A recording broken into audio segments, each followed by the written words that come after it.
네. 저희 AI 트릭스에서 발표한 어댑티브 네트워크 스파르티케이션 및 디펜던트 베타 버널리 드롭아웃의 공대 소프트웨어 사용 방법을 설명드리겠습니다. 먼저 이론에 대해서 간단히 설명드리겠습니다. 네트워크 스파르티케이션이란 간단히 설명드리면 이제 많은 수의 파라미터를 가지고 있는 뉴럴 네트워크에서 필요하지 않은 파라미터를 줄여줘서 사용 시에 좀 더 효율적이고 그 다음에 모바일 환경과 같이 리소스가 적은 환경에서도 사용이 가능하도록 만들어주는 알고리즘입니다. 네트워크 스파르티케이션을 할 수 있는 방법 중에 여러 가지가 있는데요. 그 중에서 저희가 제안하는 방법은 베타 버널리 드롭아웃이라고 불리는 방법입니다. 베타 버널리 드롭아웃은 기존의 드롭아웃과 비슷한 방법인데요. 기존의 드롭아웃과 마찬가지로 뉴럴 네트워크에 있는 파라미터들을 일정 확률로 트레이닝 시에 랜덤하게 지웁니다. 근데 드롭아웃은 이 지우는 확률인 드롭아웃 프로버빌리티가 미리 고정되어 있는 반면에 저희 방법에서는 이 드롭아웃 프로버빌리티를 랜덤 변수로 취급해서 학습을 하게 됩니다. 학습 시에 이 드롭아웃 프로버빌리티가 1에 가깝도록, 그 말은 파라미터를 지울 확률이 1에 가깝도록 세팅을 해주면, 프라이어 디스트리뷰션을 주면 학습된 네트워크가 굉장히 스파스한 파라미터를 가지도록 유도를 할 수 있습니다. 그래서 저희는 이런 스파스티를 이루기 위해서 드롭아웃 확률에 베타 디스트리뷰션이라는 프라이어를 줘서 네트워크가 최대한 스파스해지도록 유도를 했습니다. 저희가 제안하는 두 번째 알고리즘은 디펜던트 베타 버널리 드롭아웃인데요. 디펜던트 베타 버널리 드롭아웃의 경우에는 드롭아웃 하는 이 마스크가 모든 인풋에 따라서 고정되어 있는 게 아니라 특정 인풋에 의존하도록 이루어져 있습니다. 그러니까 서로 다른 인풋이 들어올 때 네트워크의 다른 부분이 활성화될 수 있도록 인풋에 의존적인 디펜던트 알고리즘을 설계했다고 보시면 됩니다. 그래서 이러한 드롭아웃 프라이어들을 정의를 한 후에 네트워크를 실제로 경량화하는 스파시피케이션 하는 방법은 기존의 뉴럴 네트워크를 트레이닝하는 과정과 비슷하게 데이터를 샘플링을 한 후에 임의로 이제 그 네트워크에 들어있는 뉴런이나 필터들을 드롭아웃 확률에 따라서 이렇게 지우는 과정을 통해서 학습을 진행하게 됩니다. 그리고 학습이 끝난 후에 인퍼런스를 할 때는 학습된 드롭아웃 확률이 굉장히 커서 이거를 놔두는 게 의미가 없다 싶은 그 네트워크의 부분들을 미리 지운 다음에 인퍼런스를 수행하면은 이제 훨씬 더 적은 메모리 사용과 작은 계산 시간으로도 똑같은 결과를 얻을 수가 있습니다. 그러면은 저희 코드를 어떻게 사용하는지 먼저 설치하는 방법부터 설명을 드리겠습니다. 먼저 GitHub에 들어가셔서 계정을 만드셔야 합니다. 그리고 계정을 만드신 다음에 저희 오픈XAI 프로젝트의 Variational Dropout이라는 레파지토리에 가셔서 여기 있는 포크 버튼을 통해서 레파지토리를 여러분의 계정에 포크를 하셔야 합니다.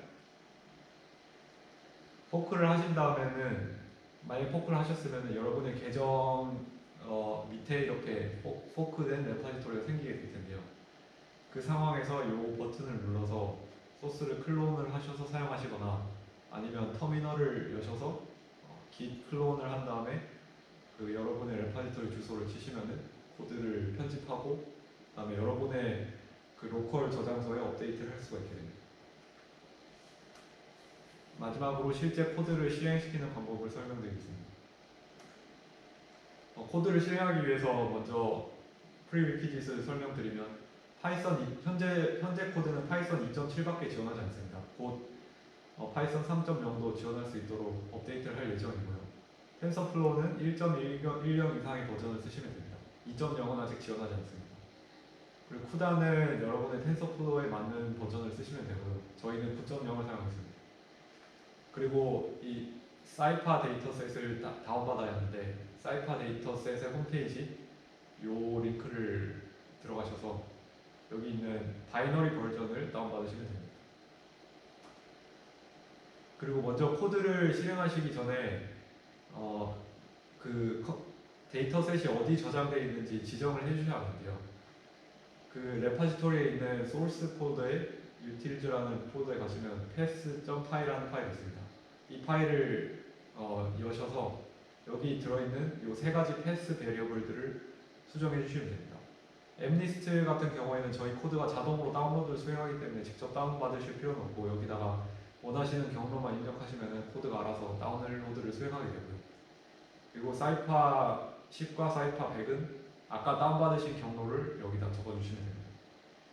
여기까지 하셨으면 코드를 실행하실 준비가 끝난 거고요.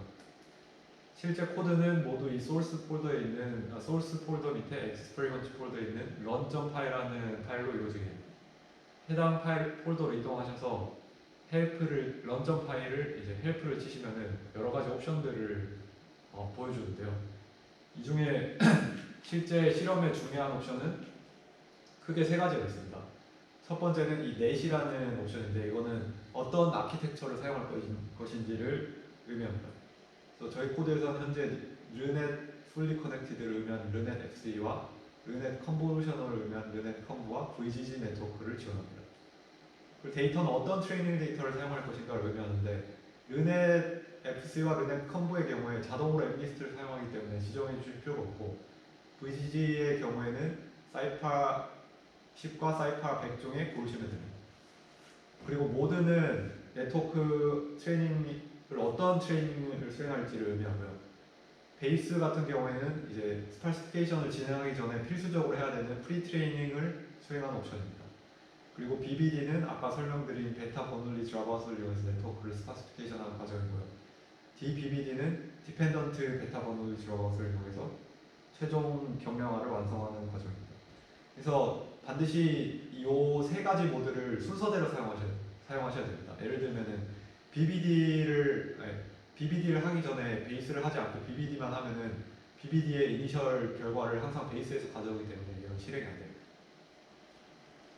그래서 예제를 들어서 설명을 드리면 예를 들어서 르넷 FC에 대해서 경량화 스파시피케이션을 진행하고 싶다 하시면은 먼저 프리 트레이닝을 해야 됩니다. 그래서 프리 트레이닝은 파이썬 run.py에 이 net 아규먼트를 르넷 fc로 주시고 모드를 베이스로 주시면은 이렇게 학습을 수행하게 됩니다. 실시간으로 러닝 레이트를 보실 수가 있고요. 그리고 그 클래시피케이션 로스와 정확도가 이제 어떻게 프로그레스가 되는지 그거를 이렇게 화면에서 보실 수 있습니다. 그리고 프리 트레이닝 베이스라인 트레이닝이 끝나면 똑같은 커맨드에서 모드만 BBD로 바꿔서 실행을 시키시면은 아까 그 솔루션을 기반으로 해서 네트워크 경량화 스파시피케이션을 수행하게 됩니다. 그래서 이거는 BBD를 통해서 네트워크 스파시피케이션을 하는 장면이고요. 마지막으로 BBD까지 완료가 됐다면 이제 디펜던트 BBD로 네트워크를 최종 경량화를 할 수 있습니다. 그럴 때는 모드를 DBBD로 지정해 주시면 됩니다. 그리고 만약에 트레이닝이 다 끝난 후에 결과를 보고 싶다고 하면은 똑같은 커맨드를 치는데 마지막에 이렇게 테스트만 추가해 주시면은 학습된 결과를 불러와서 로스와 정확도를 출력해 주는 것을 보실 수가 있습니다. 더 많은 결과는 저희 레파지토리의 리드미 페이지를 보시거나 아니면 아카이브 논문을 참조하시면 되겠습니다. 감사합니다.